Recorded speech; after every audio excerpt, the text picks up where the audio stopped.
with me. My dog Douglas. Where? I mean, Where's your dog? yeah, he's somewhere around. But he has made the couch, so sometimes I just want to make sure there's no little dust bunnies on it. I love. I was just hugging you just now, and I thought I am so lucky to get to embrace and actually physically be near someone who is breaking records.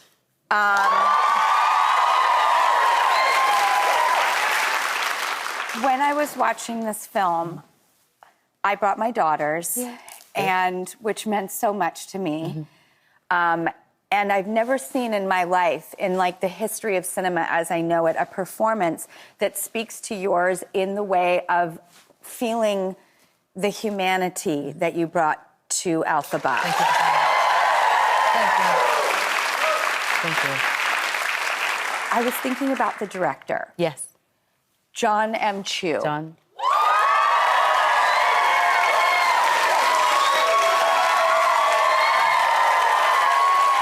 What was your experience with him like? I felt like we had our own sort of language on the set. And he got to really understand how I tick and how I work. So he really allowed me to be a part of the creative process with him. I love him very much. He's one of the most wonderful people I've ever met, and truly one of the most wonderful people to have worked with, because he has still the imagination of a kid, you know? So he wants to build the world. He wants all of the detail in it, and so he allows for you to do the same. And we would have all the conversations, all the little things that I would be afraid of, I could share it with him. Anything that was making me tick a little bit, then I would share it with him. If I had an idea, I could share it with him. It doesn't matter what the idea was. Nothing was too silly, nothing was too small, nothing was too big. I could give him all of the sort of things I was thinking, and we could try anything on a set. I would always know when he was happy, and we would get the take, and I would always be like, can I just, one more? And he would be like, this is the one, we're gonna go for it. Because he always knew that once he was fine with something, unless I was fine with it, then we weren't moving on. So he would give me the chance to really do what I felt needed to be done as well. It's like, I call him my brother. I'm always like, this is the big brother. And that's what our relationship was. So anything that he was thinking, there were times when we would cry together, we would go through things together. I met his kids and his wife. What would you cry about? What was something that... I think that both of us really understood and understand what it feels like to not fit, to be different, to come to a place that isn't necessarily made for you, whether it's at school where you just don't feel like you fit in, or you might be bullied, or you might be the odd one out. Both of us really knew what that felt like.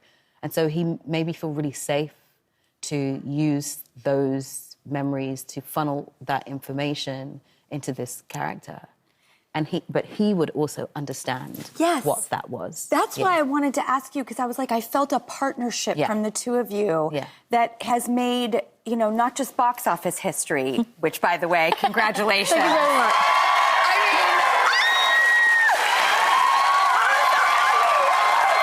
It's so crazy. Oh, you know, just that female-led film that broke every box office record in the world. Yeah, worldwide. I mean, it's just such a miracle. It's insane. I don't think I've really processed it yet. Because you know what? You know when you're just like, I wanted to do this. It didn't matter if it didn't matter if it did that. I just wanted to be a part of this piece. I knew how special it was. And so for all of this to come from it, I keep saying it's like being right within a dream. Woo! Yay, finally we're back with the one and only Cynthia Erivo, everybody. Okay, it's like every single choice you made was so perfect. Thank you. I mean, you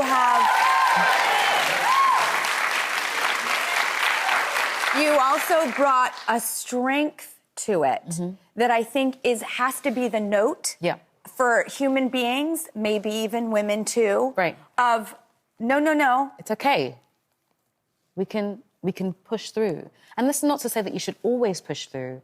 I think what I believe when it comes to like the tears and the emotion is the most heartbreaking thing for me when I watch is a person who is trying to move through something and until they can't really move through anymore and then the tears come. Yes. Because then I feel like you earn it. And this is in film for me. I want to earn those tears. Yes. I want to earn the big song at the end. Oh, and do you ever? I mean,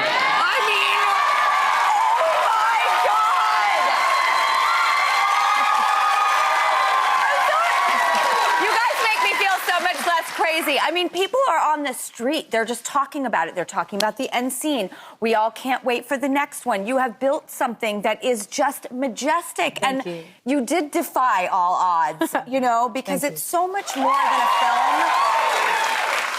It is about the human experience and the power of friendship. Yes, very much so. I don't know what I would do without my female friends. They and are some gay men. True, very much so. They're the seminal factors in our life. They're the ones we can speak with, pour our hearts into, learn from.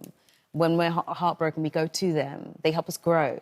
And so to be able to build a friendship and a relationship with Ari has been really one of the most incredible things I've taken from this. You don't get to do that very often, you know?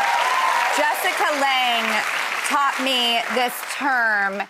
I was privileged enough to work with her, and she said, there's this thing, and it's the electric connection. And when you have it, you have it. Right. And all I've seen from you two is the electric connection. Yeah. Is it true that she is as touchy? Yes. I'm so touchy. Connected. People have to, like, warn me. They're like, back off a little bit. And no, I'm like, but I'm like the welcoming Capricorn that's like, I love you. You can touch. I think I'm sort of used to it now. I'm sort of if it's not like connected, I'm like, what's wrong? What's happening? Where are you? You know what I mean? We always end up. We walk hand in hand very often. Like if we're not walking hand in hand, we'll find each other somewhere. You know, because physical connection. Yeah. You know, I'm single. I'm not dating anyone. I don't have that in my life. Like, but I don't know how I would ever hold back from holding hands, hugging, snuggling. I think we get a bit afraid of physical connection. I think we assume that physical connection can only be romantic, but... Yes, that's my point. You're saying it so much better than I did. You know what I mean? In fact, I think when there is a romantic connection, I'm far more timid. Well, that's the thing. I think we don't realize that how we communicate sometimes is by physical touch. Like, sometimes you can't say anything and you're in a room and you're like, it's just like a squeeze of the hand. And that's sometimes how she and I communicate. We might be talking to someone or I might need to, like, communicate something to her and it's just a squeeze of the hand or just, like, a pinch of the finger. You know... Or a hug. It just, you know, however we need to communicate, it's how we need to communicate. And I think we don't give enough credit to how we communicate with our friends physically. Yes. Yeah. And I think if we could all be more comfortable with physical touch, I would like that world. Yeah. Speaking of the theater, you went to see Wicked when you were 25. When I was 25, I took myself on a solo date. That's my favorite detail because I love doing things by myself. I love it too. People are very afraid of that, you know. I need a book. I'll take myself to dinner. All the time. Happily. I'll go to lunch, I'll go to a bookstore, whatever it is, with nothing in mind, just on my own. That I think there's something really lovely about being able to be with yourself as well. And to look around. Yeah, to like actually see things. And the weird conversations you strike up with people, I love. I always end up talking to strangers, always. And I learn everything about them, always. And I think there's something that is quite thrilling about learning about people that you've never met before. Yeah. Well, we have to go to a quick break, and when we come back, I want to ask you the fun questions, the get-to-know-you questions. I love those the most. We'll be right back. Okay, and we're back with the incomparable Cynthia Erivo. Okay, here we go. May I ask you a few fun questions? Yes, please. Okay, good. Okay. What is your favorite thing to cook? I don't necessarily eat meat, but I'm very good at making a good salmon, like a jerk salmon with some good vegetables. A jerk salmon. Yeah, you have to make sure the spices are on it first. Pink cooked through? I like it cooked through. Me too! But just cooked through. Not too... We don't want it to be rubber. I know, I do like a little leathery. Yeah. Okay, what song do you have on repeat right now, may I ask? There's a Kendrick Lamar song called, I think, The Gardener, I think it's called. A Gardener? I think it's called, is it called The Gardener? Who knows what it might be called? Say again? Man in the Garden! That's the one. Thank you. Kendrick Lamar's Man in the Garden. My Yeah. daughter loves Kendrick Lamar. She'll be so thrilled to hear it. Okay, is there another Broadway musical that you think of in history that you're like, I would go on a date with myself to that and dream about maybe one day? I think it keeps coming up, so maybe I'm just going to go with it. Aida. Oh, well, yeah. I think that's it. It might be. I feel like it might be really obvious, but I think it's that or Sweet Charity. Oh my God. What else would you like to see in films? I'd love to see how varied we can be as people. I think sometimes we're afraid to see us as villains, and we're afraid to see the complications that comes from as a villain. And I think that's probably come from playing this particular character.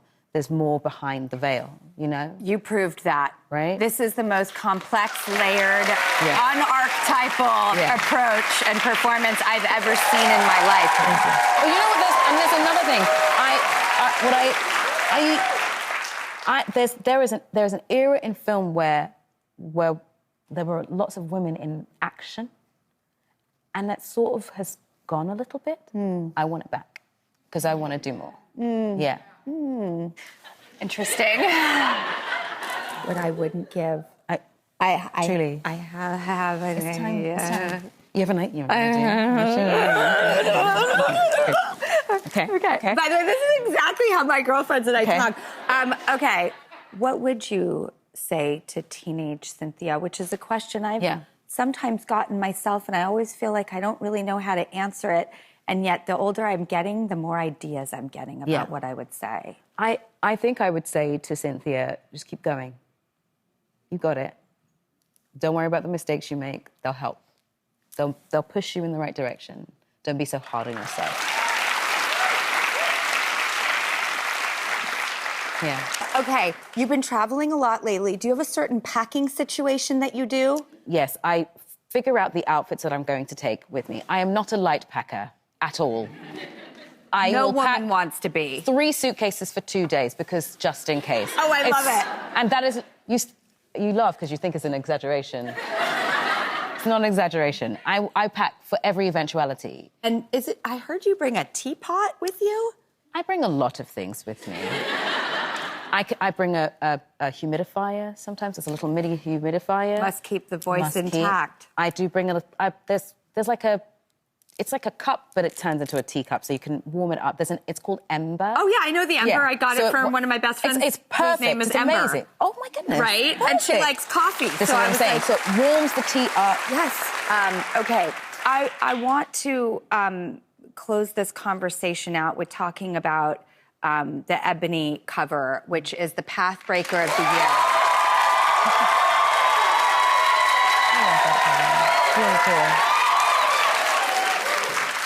What were you thinking because I've had these moments in life where you get onto the set, there's a bunch of people there, you're looking down the barrel of the lens, and like this thought comes to you, and it forms your expression because you're thinking about something in your life that led to this moment. May I ask, did you have that? Because it's such a big deal. I think whenever I have those situations, because the shooting a cover and having those opportunities, they still don't feel real, almost. And this one's about something. It's a big thing to be called a pathbreaker, you know? And I guess my brain was sort of like, I'm glad that I can create something different, a new path for people to come down when they want to come into this business. For young girls that look like me to come down a different path, to try something different, you know, that has a path that hasn't been walked before, and that I can lead the way down that, you know. We changed course. We changed direction.